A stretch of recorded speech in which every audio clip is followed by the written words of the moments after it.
Mantovani, che sarebbe la rappresentante dei musicisti mantovani di cui parliamo questa sera, quindi è una presenza importantissima. Ci dispiace molto che manchi Costante, che desiderava tanto venire da Cagliari, ma verrà un'altra volta, verrà l'inaugurazione della casa. Ha paura dell'aereo. Verrà paura dell'aereo, verrà a piedi. un altro ringraziamento doveroso spetta alla task force del conservatorio, perché questa casa praticamente oggi è un giorno importante per me, perché è anche un battesimo, è la prima volta che viene aperta al pubblico e il futuro di questa casa probabilmente, quasi sicuramente, insomma, avverrà in collaborazione con il conservatorio, e quindi sono molto contento e onorato della loro presenza. Volevo fare una considerazione oltre ai ringraziamenti e il benvenuto. Grazie infinite a Sonia, perché questo libro di Sonia, se non ci fosse stato, noi non saremmo qui, ma nemmeno i cittadini di Taglio di Po saprebbero di questa famiglia di grandissimi musicisti che hanno onorato la musica nel mondo. Quindi è una scoperta, voglio dire, non è che ci siamo dimenticati di loro, non sapevamo proprio che esistessero. Quindi, voglio dire, è una cosa notevole come tipo di ricchezza anche per la comunità. E la metà dei presenti qui è costituita da musicisti o addetti alla musica. Io direi che il testimonio dei mantovani passa a questa ricchezza che abbiamo ancora a Taglio di Po, perché abbiamo una scuola di musica, abbiamo maestri, voglio dire, tanti che appartengono alla scuola di musica, ma anche, voglio dire, che non appartengono alla scuola di musica. E siccome la produzione dei mantovani è grandissima, c'è può essere già Sonia, con la sua sensibilità e generosità, che destina la vendita dei libri a una borsa di studio o una tesi, è un passo molto importante e significativo, perché possiamo approfondire questa ricchezza che fortunatamente abbiamo. Sì, questa è una considerazione molto importante secondo me. Il nostro sindaco, anche lei, ha condiviso questa grossa opportunità appunto di avere questi protagonisti, e noi qui non è che risolviamo il problema della conoscenza della cittadinanza. Questo era un evento che non andava fatto in casa Crivellari, ma andava fatto in Sala Europa oppure in un'altra destinazione, ma lo faremo. Il maestro Gildo Turolla e Jessica e tutti i maestri di musica di Taglio di Po faranno un evento musicale destinato ai musicisti e tutti i cittadini di Taglio di Po potranno parteciparvi, quindi non c'è nessun tipo di esclusione e compagnia. Noi siamo qui in pochi, là saranno in tanti e se vorranno essere in tanti e conoscere questa realtà. Passo la parola a Sonia e Sonia ci racconterà un attimo la vicenda appunto di questa famiglia e poi dopo seguiranno altre. Grazie.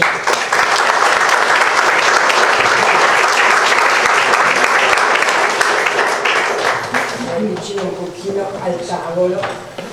Buonasera a tutti, io penso di avere un timbro di voce che si sente anche in fondo, confermatemelo. Sì, posso fare almeno il microfono. Ah, ma fuori non si sente. Loro ti sentono fuori col microfono, loro sentono la tua voce qui. Ho capito, molto bene.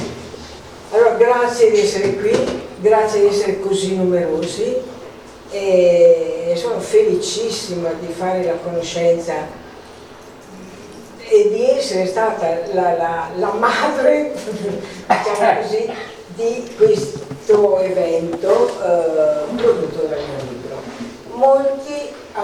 Qualcuno ha letto il libro, ma molti non sanno chi è questo musicista.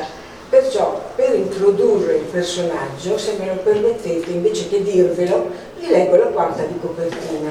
Così andiamo lisci, dopo possiamo andare a braccio su tutto quello che volete. Chiaro che potrete interrompermi, farmi delle domande, chiedermi, e sono qui per rispondere. Parto. Allora, nel Polesine di fine Ottocento, dove i confini tra terra e acqua non danno certezze, nasce Bismarck Mantovani. Il giovane è destinato all'agricoltura come suo padre e i suoi fratelli. ma l'intuito di un umile maestro gli pone tra le mani un violino che lo porterà nei velluti d'Europa e del mondo. Il dono di un antico e prezioso testone da parte di una nobildonna sembra dischiudergli anche le porte dell'amore. Sullo sfondo di un secolo che estingue le convenzioni del passato con le conquiste del progresso, Bismarck asseconda il suo destino. Vi ho incuriosito abbastanza? Lo comprereste questo libro se lo leggeste in libreria, queste poche righe? Forse sì e forse no, ma io invece vi prego oggi veramente, scusate la sfacciataggine, ma di comprarlo il libro, perché come ha accennato Luigi il ricavato è destinato ad una borsa di studio che poi il Conservatorio Venezia, rappresentato dalla presidente professoressa Faganello e dal direttore Vincenzo Soravia. Abbiamo un'altra presenza autorevole che è Marco Biscarini, autore della colonna sonora del film Ligabue, e con un altro progetto molto importante in lavorazione, se ho capito bene, già presentato a Venezia. Ecco. Quindi la platea è veramente illustre, io sono piccola e perdonerete se non, insomma, le mie defiance, spero di averne poche. Abbiamo qui una rappresentante insieme agli altri importantissimi musicisti di taglia di poco, che voi conoscete meglio di me, ma la signora è la soprano Gioia Crepaldi, che è una bellissima signora.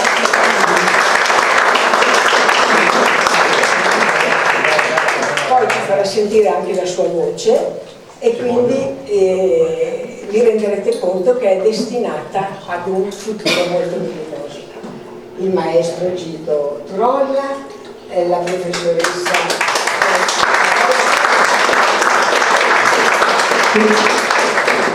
accompagneranno, Lorenzo Scaranello, che è il vecchio presidente. Il vecchio del Consiglio. Past presidente.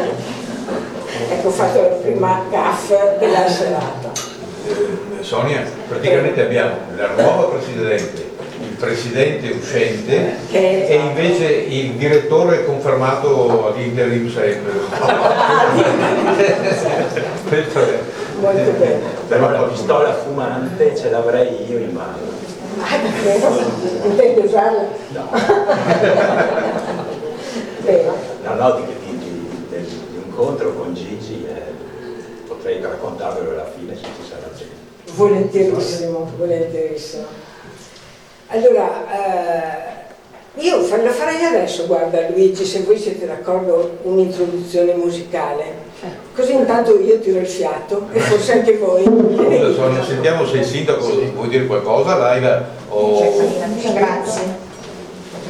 Sei un'invitata prima di tutto, ma sei anche il sindaco, insomma, quindi voglio dire. Ecco fatto. Grazie. Mi metto di qua così cerco di non girare le spalle a nessuno, sempre qui fuori. Buongiorno intanto e benvenuti a questo che è un evento culturale di prestigio. Grazie Luigi per averlo voluto qui nella tua casa, nella Casa della Musica. Io devo dire una cosa, ho letto il libro e se non l'avessi letto, chi mi chiedeva conosci Paolo Mantovani? Io sì, ho anche il numero di telefono. Così.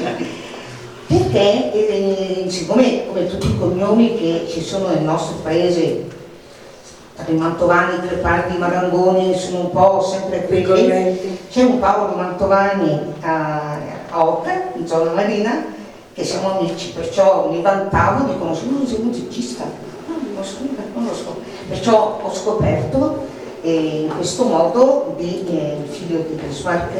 Grazie, però volevo complimentarmi per un libro, è scorrevole, lo si legge tutto d'un fiato perché poi incuriosisce la vita di quest'uomo che è nata nell'Ottocento, perciò in momenti molto difficili rispetto a quello che è il giorno d'oggi la vita, ha affrontato la guerra, è stato poi un uomo di mondo perché Londra, America, non si è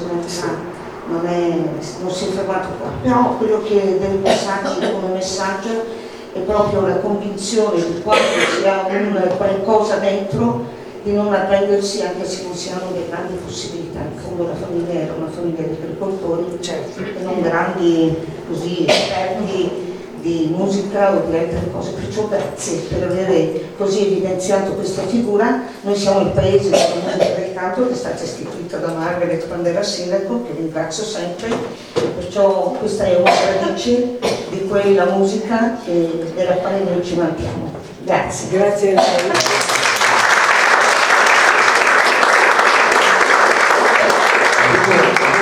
Sul tavolo questa bellissima edizione di Mantovani, che è la traduzione del libro di Manchenzi, chiaramente solo in inglese, e allora a noi mancava la possibilità di leggerlo comodamente, voglio dire, un volume così grosso, ed è la tipografia del nostro sindaco che ha fatto questa bellissima edizione, voglio dire, illustrata. Una l'ho regalata a Vincenzo, perché lì alla fine è proprio tutto il repertorio, la vastissima produzione di musica, perché loro hanno agito musiche da film, musica classica, musica moderna. L'orchestra Mantovani è stata una cosa incredibile, perché leggendo solo quel libro lì, che è un libro più...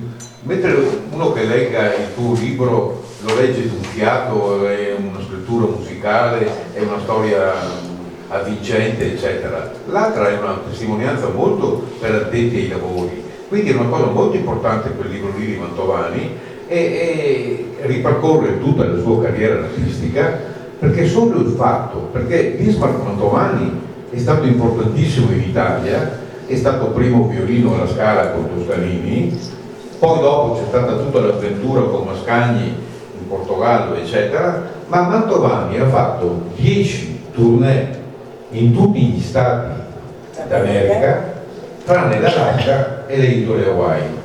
Quindi è stata una cosa, voglio dire, noi non ce ne siamo minimamente accorti al taglio di Po, ma in altri paesi, tipo l'Inghilterra e tipo l'America, il Mantovani ancora oggi è assolutamente considerato un musicista grandissimo.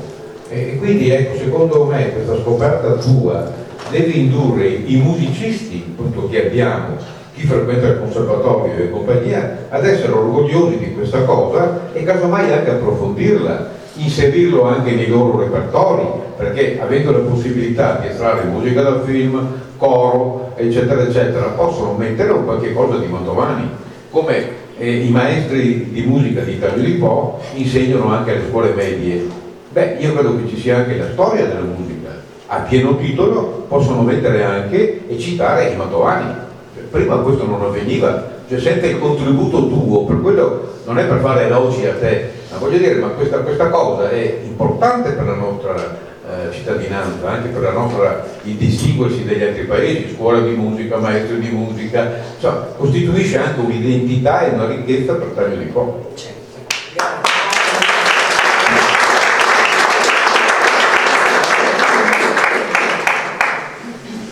Facciamo...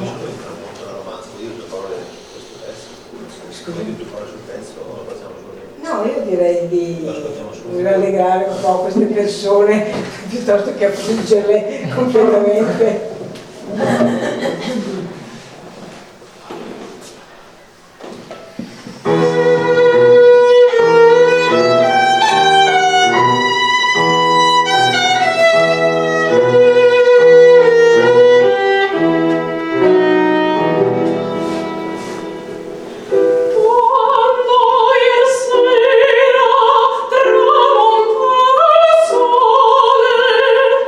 Pensavo a te che sei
conduttori del latifondo di Capornera, che era di proprietà di Sudan, del conte Sudan. Quando il giovane Bismarck, dopo aver fatto il conservatorio Benedetto Marcello a Venezia, passa al conservatorio a Rovigo, a Milano, per concludere i suoi studi, lui è ospite di casa Sulan, perché praticamente erano i padroni della terra in cui i genitori lavoravano. E Milano allora era il centro, voglio dire, dell'Italia per quanto riguarda le attività musicali, e lì Bismarck ha conoscenze importantissime e inizia da lì, voglio dire, la sua carriera. Il tramonto, appunto, che noi oggi se andiamo su YouTube lo troviamo, è solo musica, mentre in realtà la romanza era musica e canto, e per questo voi l'avete eseguita. È uno degli unici spartiti e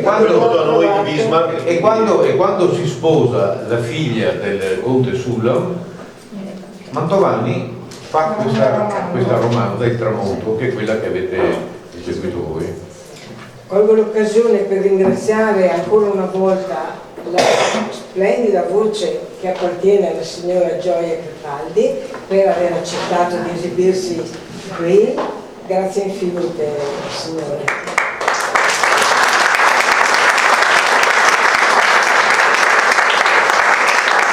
Allora, adesso grazie. Adesso voglio un po' raccontarvi come ho fatto questa scoperta di questi musicisti e della loro famiglia, che allora tutto prendo giro lungo, quando vi annoiate fatemi così che io accorcio, ma la cosa nasce da questo libro si chiama Tre onde in mare, e esito a definirlo libro perché in realtà è solo l'albero genealogico della mia famiglia Ramo Pasini, e soprattutto la parte femminile di questa donna. Dopo li ho messi dentro tutti per non fare torto a nessuno, ma il mio desiderio era quello di focalizzare il profilo delle donne di questa famiglia, parliamo del 1850 in Polesine. A quell'epoca, si fa fatica oggi a credere, ma non c'erano ancora strade. Se uno voleva andare da Taglio di Po, da Capornera ad Arria, faceva prima andarci con la barca che non andarci per la strada. Allora era una situazione difficile, perché il nostro Polesine nel 1850 era una terra, e lo è tuttora, molto giovane, ancora in consolidamento, e quindi non era certamente un territorio dove la cultura fosse al primo posto, perché la gente aveva altre priorità. Adesso veniamo alla scoperta, quindi il mio intento era questo. Poi un bel giorno io ho regalato questo libro, che permettetemi di chiamarlo così, a una signora, un'amica che avevo conosciuto per caso, è la signora Rosa Mantovani di Portoviro. La signora Rosa Mantovani di Portoviro si è innamorata di alcuni di questi personaggi che io descrivevo, compreso la storia dell'amore scandaloso della mia nonna paterna, che ad un'età abbastanza matura, aveva 30-32 anni, si è innamorata di un uomo sposato, e in poco più di 2 anni ci ha fatto 3 figli. Non faceva in tempo a scodellarne uno, che dopo qualche mese era già incinta del secondo e poi del terzo. Ma tutte le ricerche sono state svolte con una sagacia, con un'abilità, con una perseveranza dalla signora Rosa Crivellari. Ci abbiamo messo quasi 2 anni. Adesso poi la signora Rosa Pregnolato si alzerà in piedi, ho sbagliato, Rosa Pregnolato si alzerà in piedi, che così tutti la vedono, e si prenderà il suo.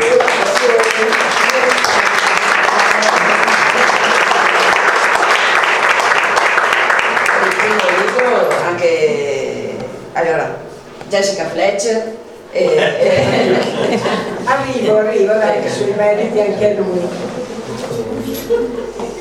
Lavorando su questo amore scandaloso, come ho detto, perché io a quell'epoca, quando ho scritto questo, di Tarsillo Mantovani, che è il fratello di Bismarck, non sapevo niente, non sapevo neanche con sicurezza dove fosse nato. Il Tarsillo Mantovani, questo birichino, era abbastanza, come dire, famoso nel territorio, era una persona che non passava inosservata, possiamo dire così. Questa fama era era molto discussa ed è arrivato a noi con questa etichetta. Infatti l'unica informazione che io ho trovato su di lui e che descrivo, l'ho riportata pari pari, è un fatto un po' boccaccesco, tipo, avete presente i film di Amici miei, di Zingarate, di questi personaggi del film? Ecco, lui si è reso protagonista a quell'epoca di uno di questi episodi così un po' irriverenti che gli ha comunque procurato la condanna di un giorno di carcere. Bevo un sorso d'acqua. Vediamo, noi se non ve la faccio troppo lunga. La signora Rosa, con le caratteristiche che la contraddistinguono, li ha scovati tutti. Ha scovato Tarsillo e insieme a lui i suoi genitori, i suoi fratelli, i figli, tutti, li abbiamo riesumati tutti quanti. Un ritrovamento decisivo per accelerare anche tutte le altre ricerche è stato operato da Francesco Franzoso. Alzati Francesco, tocca a te prenderti.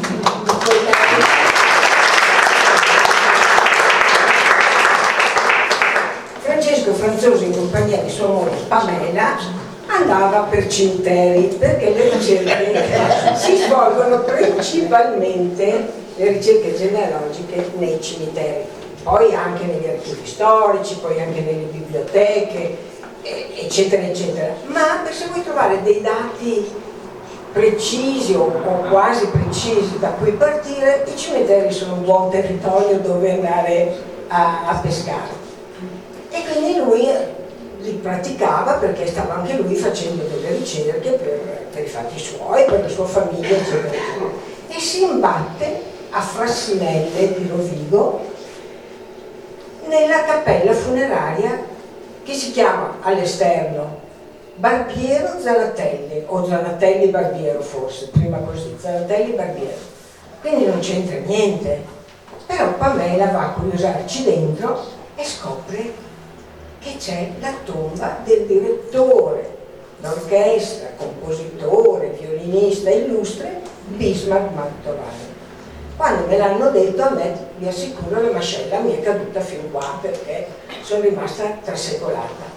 Per due motivi: uno, perché avevo già fatto le mie ricerche per sapere qualcosa dei Zanatelli, ma questa non ve la racconto perché è solo marginale.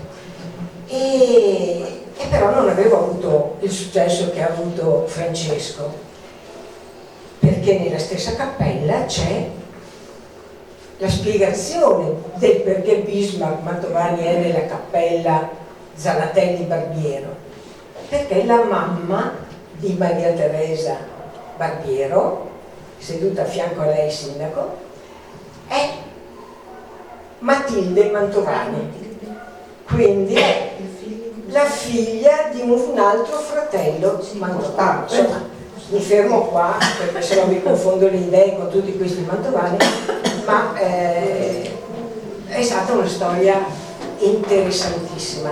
Sono stati dei mesi quelli che abbiamo speso, cercando tutte queste informazioni e cercando di incastrarle. Sono stati mesi eccitanti e piacevoli.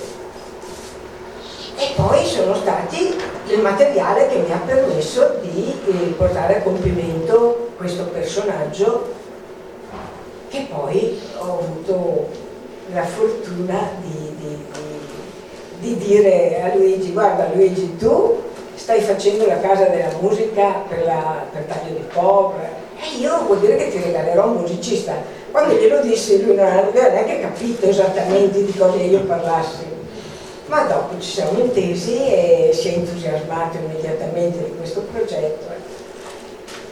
Cosa devo dire di più? Devo dire che quando si è giovani e la vita corre veloce e ci assorbe in tante cose del presente, del nostro presente, di quando siamo giovani, il fatto di ascoltare le storie come è capitato a me, di mia nonna, di mia zia, di quei personaggi che non volevo si perdesse la memoria.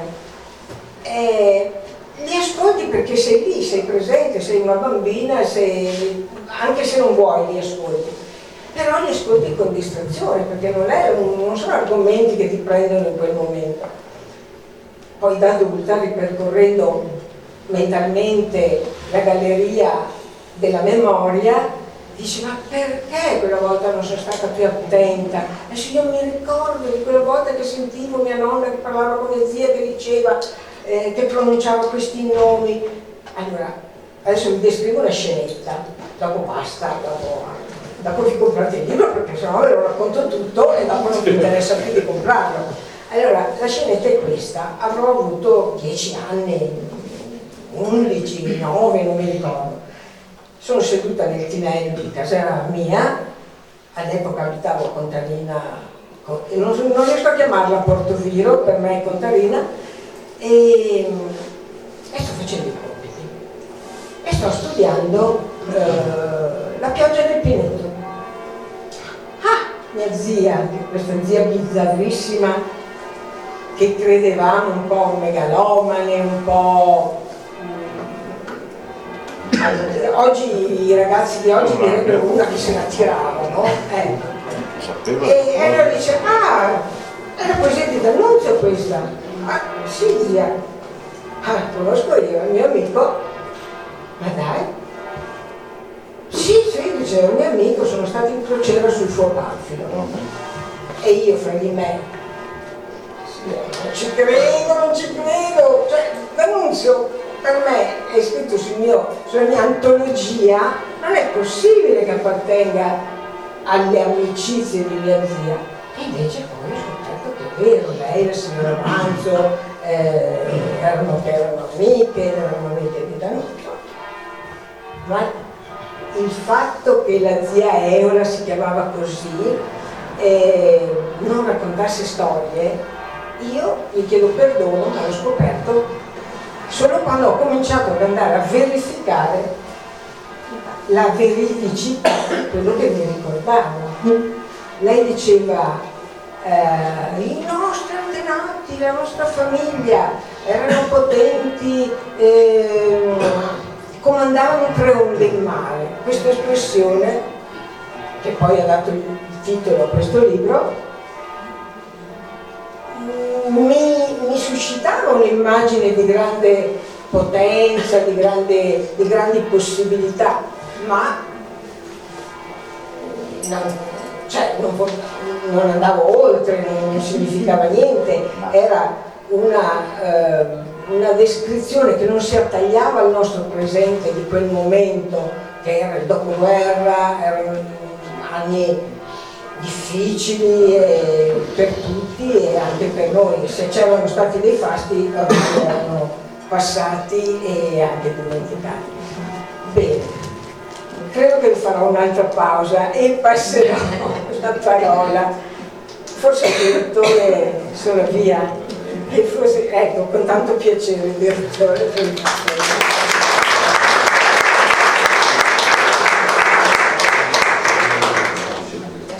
Quindi dobbiamo destare curiosità di chi ci ascolta per il libro, giusto? Esatto. Allora io non la descrivo perché altrimenti togliamo il piacere di leggerla. Ma com'è nata l'idea della storia in quel momento dal vetraio umano? Com'è nata la storia? Dal vetraio Murano. Quel momento. Vedo che ha colpito tutti quella storia lì, mi ha creato nella scrittura un po' di imbarazzo, devo dire la verità, perché non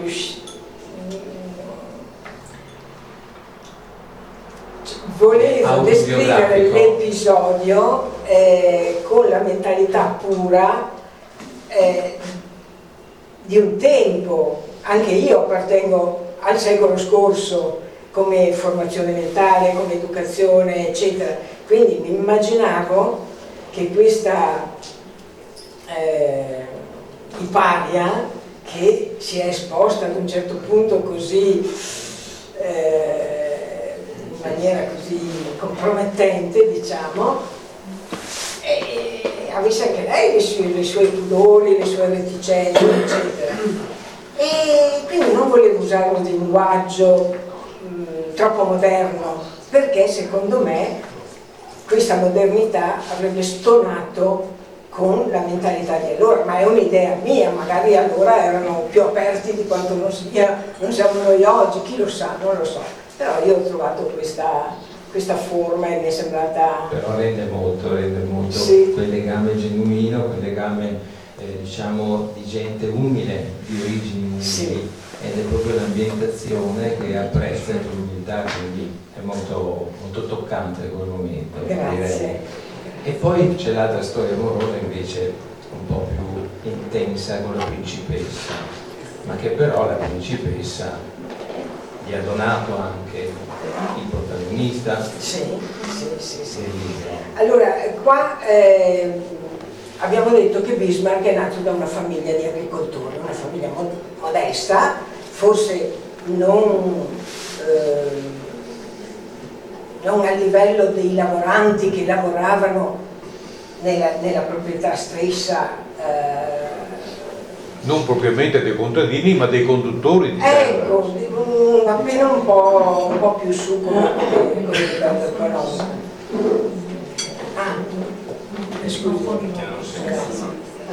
Allora, in questa famiglia ci sono tutti questi figli che però sono anch'essi destinati sia ad avere una base di istruzione, questa ambizione l'avevano tutti, infatti tranne Costante che ha abbandonato, che poi è il bisnonno di Maria Teresa, che ha abbandonato gli studi molto presto, ma perché? Perché lui era proprio portato per lavorare la terra, per la conduzione, fin da piccolo lui aveva preso in pugno e lavorava come un adulto anche da ragazzino, ecco, diciamo così.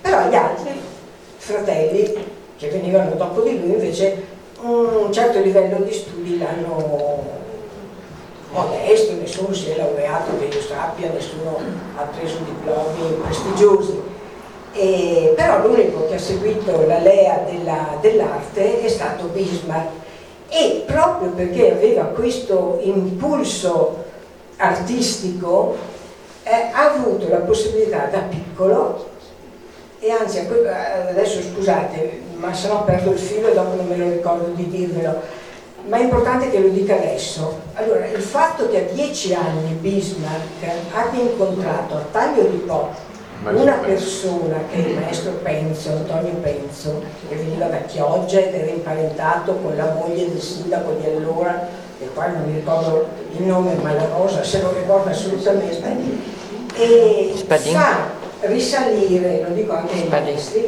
fa risalire la tradizione musicale di Taglio di Po più indietro di almeno 30 anni, perché da quello che ho capito le nostre radici attualmente, ormai dico nostre anche se io non c'entro poco con Taglio di Po, ma spero che mi adotterei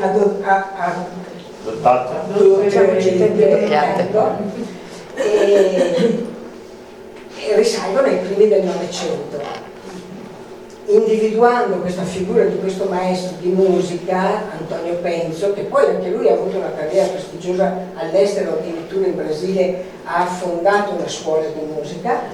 Possiamo datare le nostre radici musicali al 1880, perché quella è l'epoca, ed è un bel salto all'indietro che fortifica questa radice. Chiusa la parentesi. torniamo a Bismarck. Bismarck da 10-11 anni va a Venezia a studiare. Quando ne ha 19 vive là, vive presso la famiglia di un docente del conservatorio che è Guarnieri, ma che è a sua volta un illustre musicista che ha 2 figli, Luigi e Francesco o Antonio e Francesco, adesso non mi ricordo, che sono diventati a loro volta degli illustrissimi musicisti importanti. Ma soprattutto questa famiglia Guarnieri è una famiglia di ceto sociale più elevata della famiglia di Bismarck, da cui proviene Bismarck. Quindi lui da ragazzino fino all'età adulta del diploma, quindi 19 anni pressappoco, vive in un ambiente e si forma in un ambiente che non è quello della sua appartenenza, è un ambiente nel quale lui si trova e si troverà a suo agio, e a maggior ragione non si sentirà fuori luogo quando da Venezia andrà a finire a Milano al Conservatorio Giuseppe Verdi, andando ad abitare però in casa dei Sullam, che è una famiglia molto in vista anche a Milano, che non era certo il Polesine,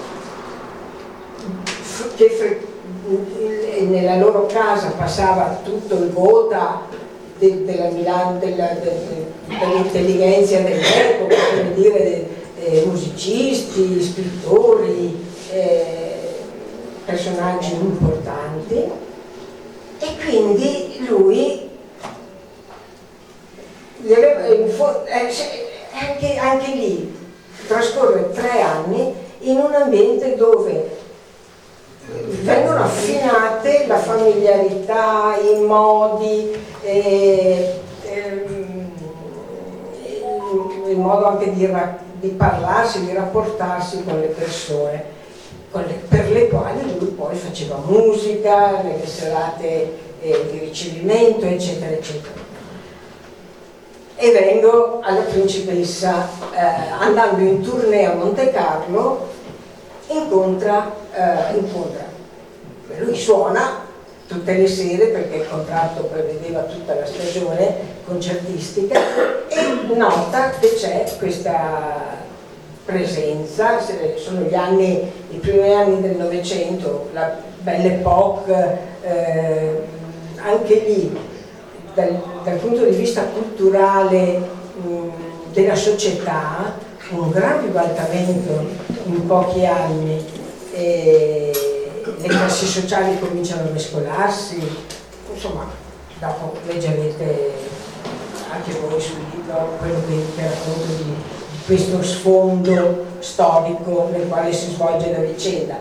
Perciò quando la Principessa lo invita a casa sua, da un lato è normale perché era una specie di ringraziamento agli artisti che avevano realizzato la loro serata e venivano invitati a casa per concludere degnamente la serata. Quindi, quando lei gli mostra un interesse maggiore regalandogli questo prezioso violino, lui e poi continuano a frequentarsi, non è una cosa che si è limitata solo ad una serata, lui si è lusingato di potersi permettere di pensare che forse il sentimento avrebbe fatto superare tutti gli scogli di ordine sociale, insomma, che si frapponevano tra loro. E perciò ha preso la seconda batosta sentimentale della sua vita. La prima l'aveva presa quando ha scritto, si era innamorato, ma senza osare di dichiararsi, di Costanza Sullam, che peraltro era gentile, era ospitale, ma non si sognava di vederlo da quel punto di vista. Ma lui si era innamorato. Quando gli regala questa romanza che abbiamo ascoltato dalla voce splendida di Gioia Crepaldi, è una romanza triste, non è, lui gliel'ha regalata per le sue nozze, come regalo di nozze, ma è più adatto a un funerale, vero? Che a un evento così gioioso come un matrimonio. E perché? Perché lui era in lutto, secondo me, io l'ho interpretata così. Quindi quella è stata la prima delusione della quale lui si è imbattuto. Anche Costanza Sulla non era una alla sua portata, se vogliamo, e tantomeno lo era la principessa russa che incontra Monte Carlo. E difatti ci ha messo un po' a riprendersi da questa storia che gli ha lasciato delle cicatrici nell'animo, come è logico supporre che sia avvenuto. Il libro termina citando D'Annunzio. Sì. Non a caso appunto i versi dall'onda, che sono proprio come tipicamente i versi d'annunziani, sì, molto musicali: sciacqua, sciaborda, scroscia, schiocca, schianta, romba, ride, canta, corda, discorda. È proprio l'onda. Ho trovato molto bello anche il fatto di adottare la tecnica narrativa del racconto del nonno al nipote, perché la narrazione per ricordi ci riporta a questo ondeggiare, e poi l'onda è un qualcosa che continuava nella presenza di Bismarck quando era a Venezia, che tutti temevano questa cometa di Halley, sì, e lui invece era lì che ascoltava lo sciamore dell'acqua e continuava, è sempre una presenza costante, tant'è che anche alla fine è molto bello quando dice: ecco sorge la luna, il Po organizza la sua orchestra, la brezza suona le foglie degli alberi, le rane e le civette fanno da contrappunto alla voce del fiume, e con la sua corrente inizia il canto della luna. È delicato il mio violino, ha una voce umana dentro di sé, mi scivola intorno, mi scivola dentro. Ecco, sono versi molto musicali e penso che ritraggono, colgono veramente quella sensibilità che emerge dalla lettura di questo libro, di questo personaggio, nella sua umiltà, ma anche in questa sua vocazione al violino, quando si è identificato in questo strumento e ha potuto esprimere quella che era la sua sensibilità attraverso questo strumento. Però mi piace, lui lo dice, che col suo violino voleva ricreare, rivivere attraverso le note del violino il paesaggio sonoro che lo ha visto nascere, che gli stava intorno. Questo è molto bello. E io penso, direttore,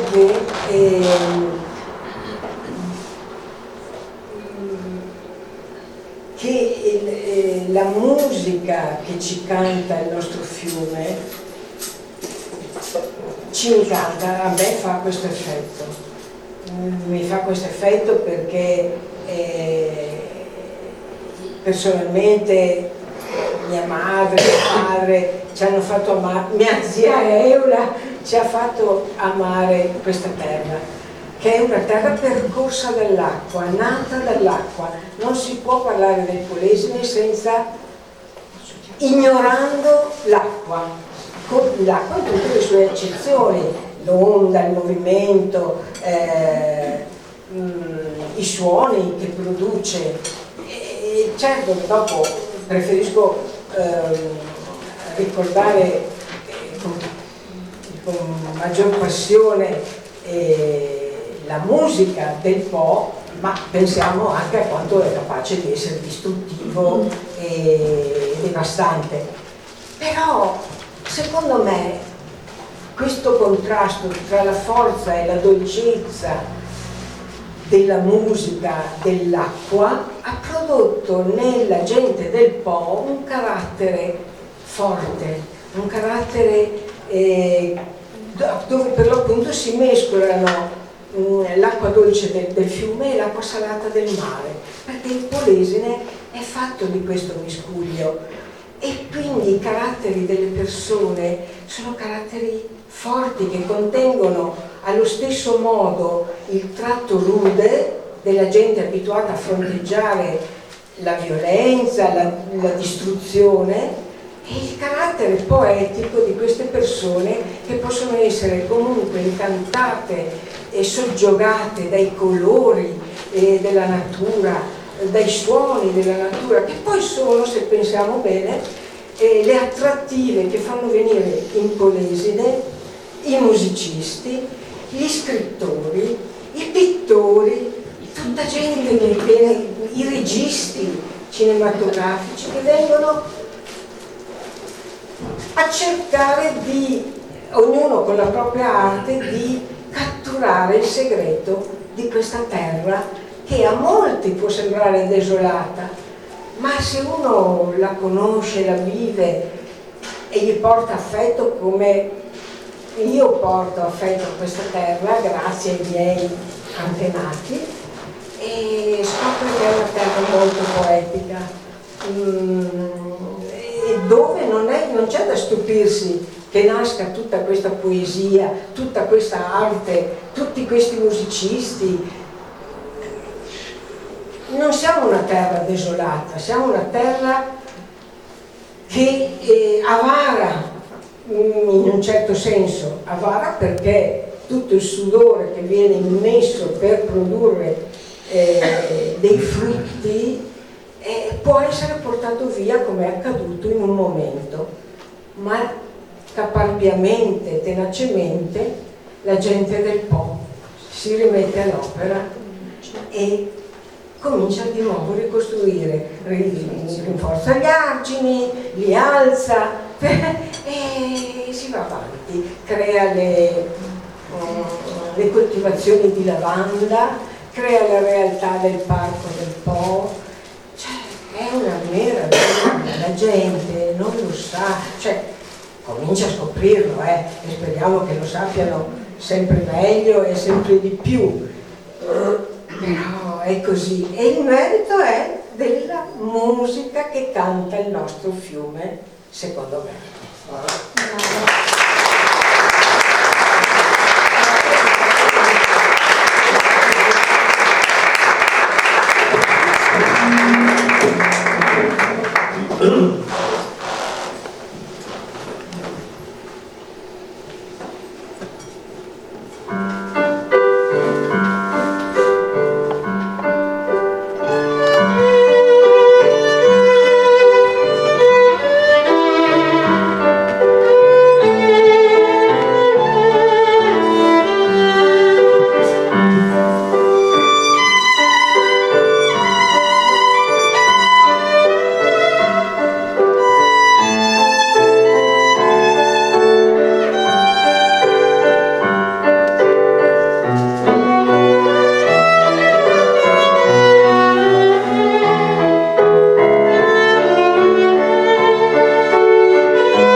White Saint beneath the yellow moon, quindi proprio si parla delle vele e delle navi sotto Oh, che meraviglia, bellissimo. Questo è un riarrangiamento di un arrangiamento del figlio di Bismarck, Annunzio Mantovani. Ho cercato un po'.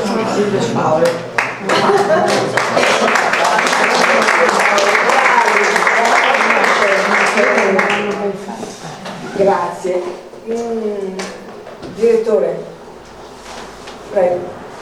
C'è un altro punto che mi complimento perché afferma che fin da piccolo avevo scoperto che la musica è una lingua di sinonimi e analogie, può significare tutto e il contrario di tutto. Cioè qui entriamo veramente nel vivo di un dibattito molto acceso in ambito musicale, cioè il senso e il significato della musica.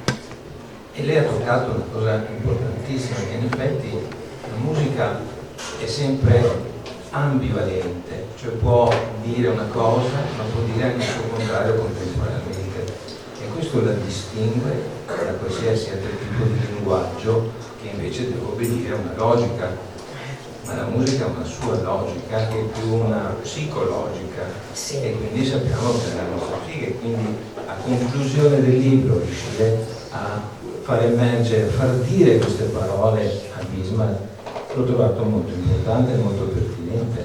Grazie, grazie anche perché io francamente, ecco, mi lusinga che me lo dica lei, perché io sono ignorante di musica, però penso che la musica sia un linguaggio di tutti, che è dentro ognuno di noi, un linguaggio ancestrale.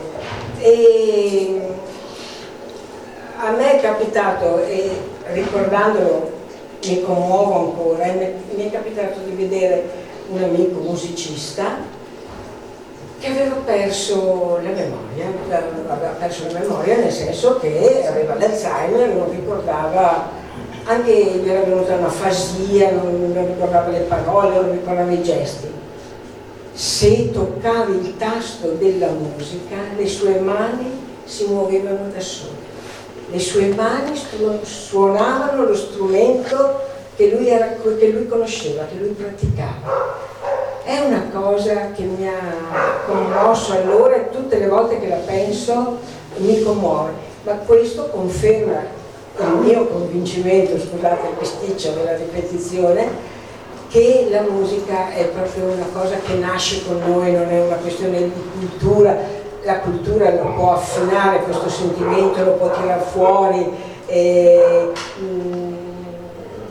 lo può trasformare appunto in un vero e proprio linguaggio di comunicazione, ma è dentro di noi e ci parla e ci guida. Io l'ho interpretata così, e forse pensando così sono riuscita ad esprimerlo in quel modo.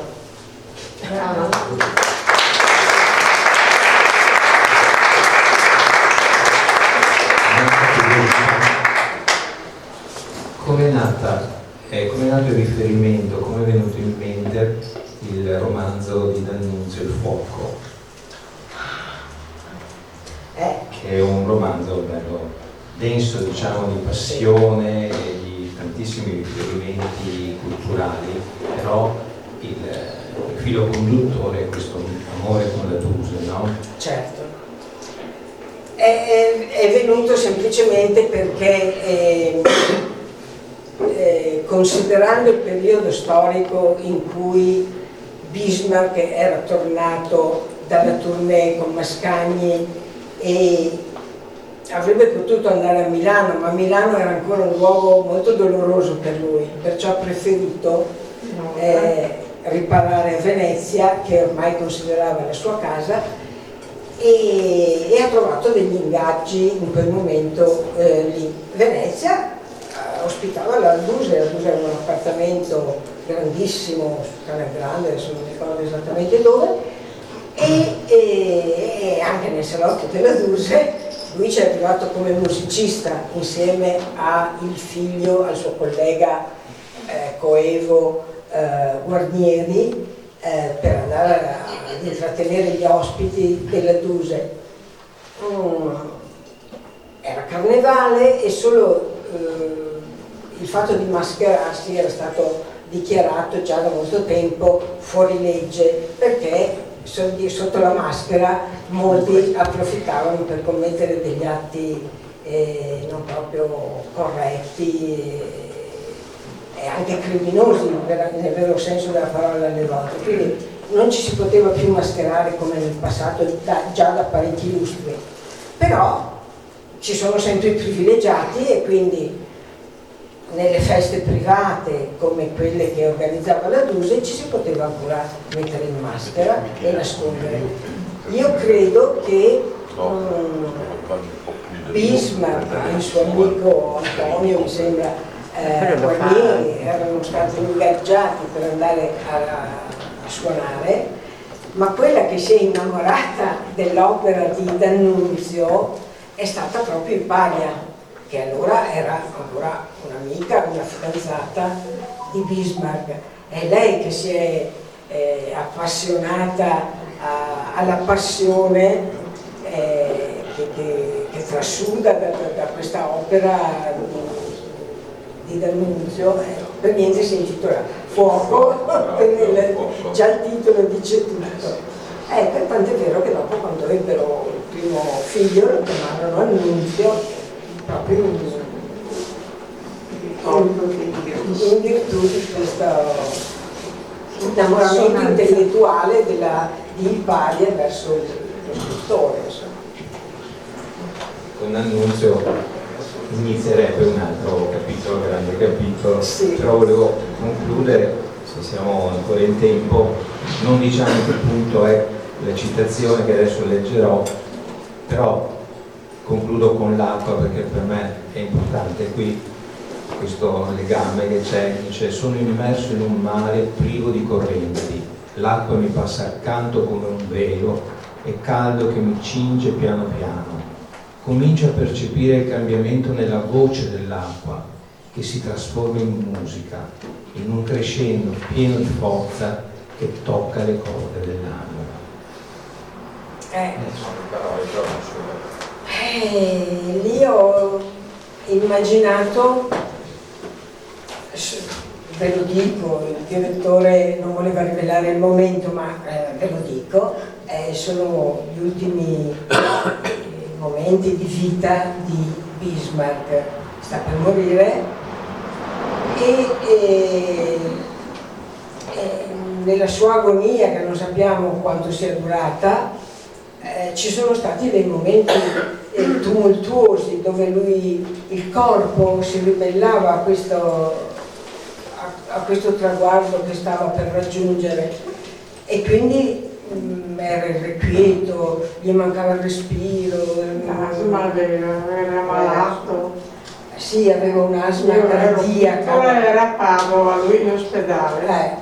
Ricordo che mia mamma avevo dovuto, da contadina dove viveva, l'ha fatto trasportare a Padova in ospedale perché conoscevamo medici, eccetera. Certo.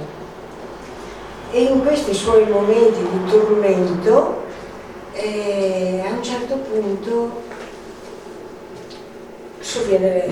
sopraggiunge la pace, la tranquillità. Ecco perché l'acqua in quel momento si trasforma in musica, non ha più la forza irruente della distruzione o dell'inquietudine o della lotta che lui deve sostenere per tirare il fiato. Ormai è al di là di tutto questo e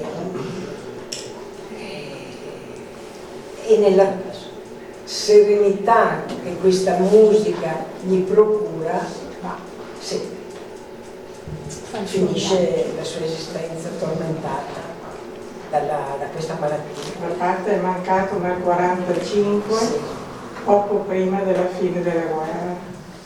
Tu devi pensare che gli anni dal 43 al 45 ha fatto veramente una fatica, una brutta vita, ha aiutato il cognato Silvano Ballarin, che era segretario, non so, comunale o di donarlo qua, da mio papà, da mia mamma, che dall'Inghilterra non arrivava più il suo soldo di annunzio, era perché c'era la guerra. Infatti la figlia Remila ha trovato tutti i soldi che Annunzio mandava fermi in consolato a Milano. Ma io lo so,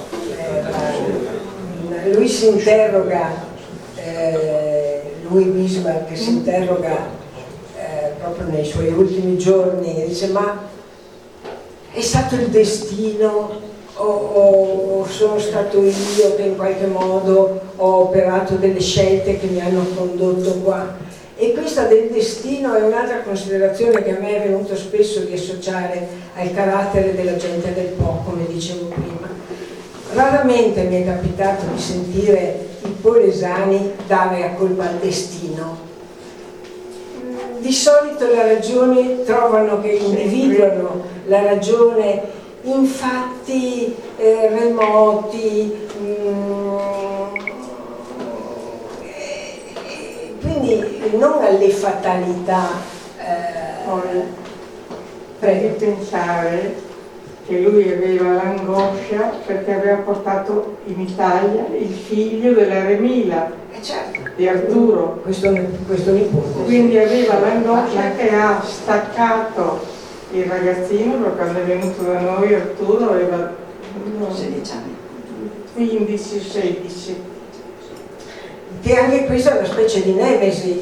Insomma, vi abbiamo raccontato tutto il libro, non lo so se lo comprerete, ma spero di sì, in ogni caso. È una specie di nemesi perché lui, quando è andato in Inghilterra, che aveva accettato questo contratto al Covent Garden di Londra, ha avuto tanta fortuna per un po' di tempo, tant'è vero che ha prolungato il suo soggiorno, aveva tanto lavoro, ha consolidato la sua tranquillità economica mentre era in Inghilterra da un certo punto di vista, ma allo stesso tempo per andare in Inghilterra avevano lasciato in Italia la neonata figlia che aveva pochi mesi, l'ultima nata, perché era cagionevole di salute, aveva avuto dei problemi alla nascita e quindi non l'avevano portata con loro, partivano d'inverno e l'avevano lasciata in Italia ben affidata e custodita dalla famiglia, insomma. Non sono più riusciti a venirla a prendere questa figlia per 12 anni, che è un'enormità.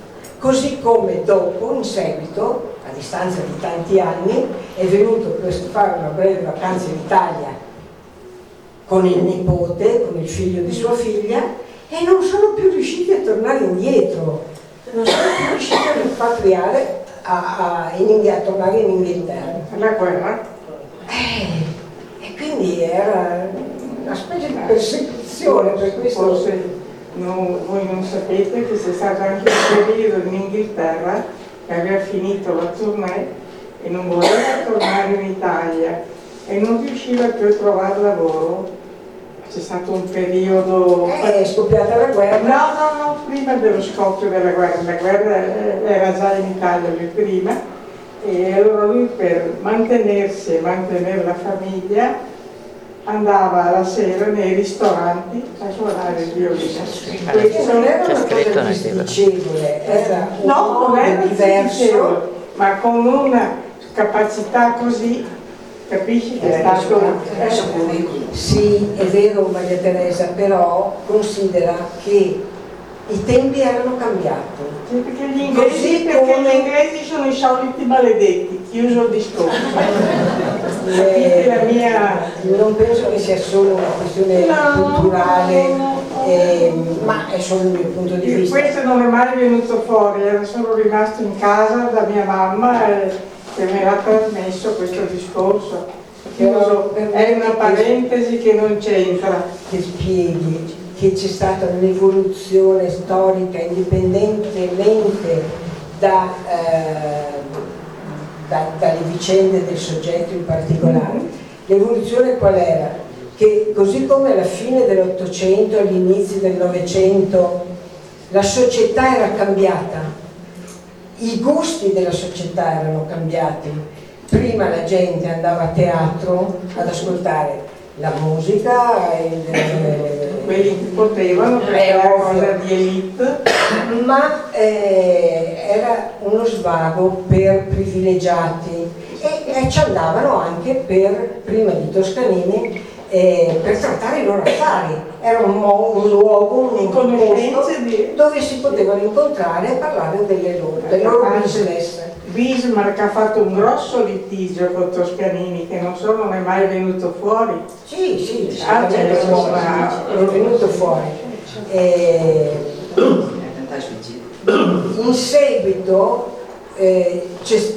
In seguito alla guerra e all'immediato dopoguerra e all'immediato prima della guerra, i gusti della gente erano di nuovo cambiati. È logico. Quindi basta il teatro, arrivavano dall'America, specialmente in Inghilterra, poi in seguito anche in Italia, altre musiche, altri ritmi, è stato un cambiamento culturale e quindi la gente magari non andava più ad ascoltare, o ci andavano spesso, ma se uno voleva guardare il lunario poteva accettare anche di andare a suonare nei ristoranti che potevano permettersi di offrire alla loro clientela. D'altra parte devi pensare che la moglie di Annunzio, la famiglia della moglie di Annunzio era un grosso industriale, fabbricava impermeabili, il papà della moglie, quindi non capiva che suo genero fosse un genio, capisci? Mi è sfuggito di chi stai parlando. Di Annunzio, non di Bismarck. Di Annunzio. Annunzio si è innamorato di una ragazza il cui padre era una grossa fabbrica di impermeabili, quindi con la mentalità completamente diversa da quella che poteva avere Annunzio con l'orchestra, con la musica. Certo. Guarda Maria Teresa, io dico solo questo lo so che quando è venuto nel 51-52 in Italia con la moglie, facciamo che, visto che abbiamo avuto la fortuna di trovare uno spartito di Bismarck che come dire, conferma la sua attività non solo musicale ma anche di compositore in qualche modo, che a fronte della produzione musicale di suo figlio è poca, è povera, è quasi misera, anche perché, ripeto, non è giunta fino a noi. Ma poi suo figlio l'ha riscattato ed è diventato famoso in tutto il mondo. È nato a Venezia, non è nato a Taglio di Po, ma c'ha questo stretto legame in parentela che ce lo fa sentire nostro e quindi ce lo teniamo e ce lo vogliamo alla grande.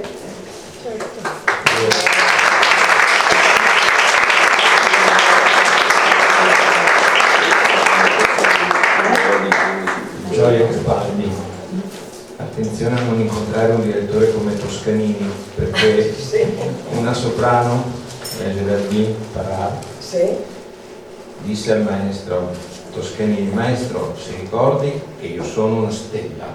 E lui rispose, indicando se stesso: quando il sole splende le stelle non si vedono. Le stelle non brillano. Ecco quando si leggende e poi potrebbe essere sfuggito anche come suona questo nome strano, Remila.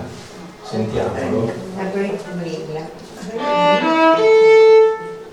Remila sono le tre note, quindi lui ha dato proprio anche il nome, tanto era legato alla musica, per chiamare la figlia con il nome.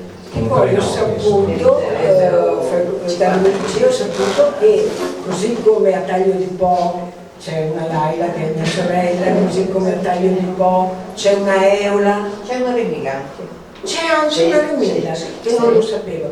Ma può essere, direttore, che questa storia della Remila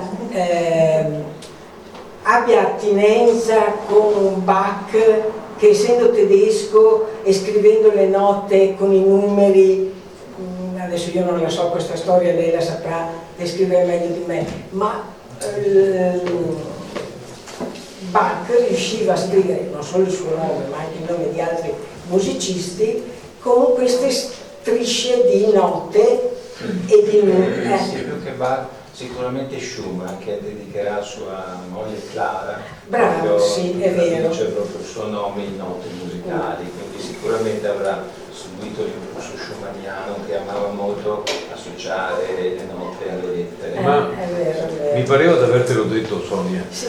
Nel nostro reparto lucidatura in fabbrica c'erano 3 ragazze che poi si sono sposate, sono diventate donne, praticamente sono venute a lavorare dalla giovinezza fino alla pensione. Una si chiamava Remila.